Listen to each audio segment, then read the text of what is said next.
عمران خان صاحب نے کہا ہے جی کہ جو پاکستان کے محافظ بنتے ہیں وہ انہوں نے راستہ نہیں روکا. کس کا راستہ نہیں روکا جی؟ میاں نواز شریف کا, اسحاق ڈار صاحب کا, اور وہ دوبارہ آ گئے ہیں اور یہ چور ہیں, ڈکیت ہیں, ڈاکو ہیں, وہ سب آپ نے سنا ہی ہے.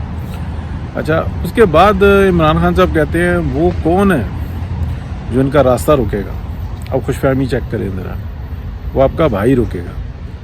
وہ بھائی نہیں یار, کم از کم تو تایا ابو پہ حالانکہ تو دادا ابو ہے, تو دادا ابو روکیں گے تو اپنے آپ کو بھائی بنانے کے لیے مطلب یار خدا کا بندے 70-73 سال کی عمر کے اندر تو بھائی بن رہا ہے, تو کن کو کہہ رہا ہے بھائی؟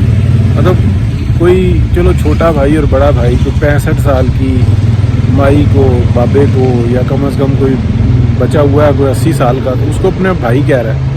اور خطاب کسے کرتا ہے؟ ینگرز کا جناب وہ بنتا ہے. تو تایا ابو ہے, کم از کم منیمم تایا ابو ہے, اور اس کے بعد اگر گئے تو دادا ابو. ٹھیک ہے, تو رسپیکٹ کرنی چاہیے. تو دادا ابو عمران ڈاچ وہاں پہ دیتا ہے, تقریب کاری وہاں پہ کرتا. ابھی تو کہہ رہا تھا کہ جناب میں اسلام آباد آ رہا ہوں, واردات ڈالوں گا, تو اس وارداتیے کو پتہ ہونا چاہیے کہ میں کیا کر رہا ہوں. اب لوگ جو انسان ہیں کم از کم اس پہ تبصرہ کرتے ہیں. تو اب دادا ابو یہ منیمم تایا ابو آپ جو ان سے راستہ روکیں, اور اچھے کی تو توقع کی نہیں جا سکتی, لیکن جو ہو سکتا ہے آپ سے کریں, لیکن یہ واردات نہ ڈالیں. آپ وارداتی ہیں کہ دادا ابو ہو کے تو آپ بھائی بننے کی کوشش کریں. بھائی جو انسان ہے, چلو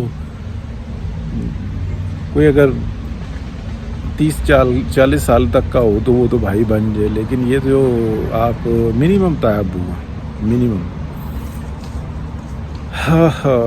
وارداتی ہے, خود کہتا ہے میں وارداتی ہوں, تو ہے وارداتی ہے. اوکے جی.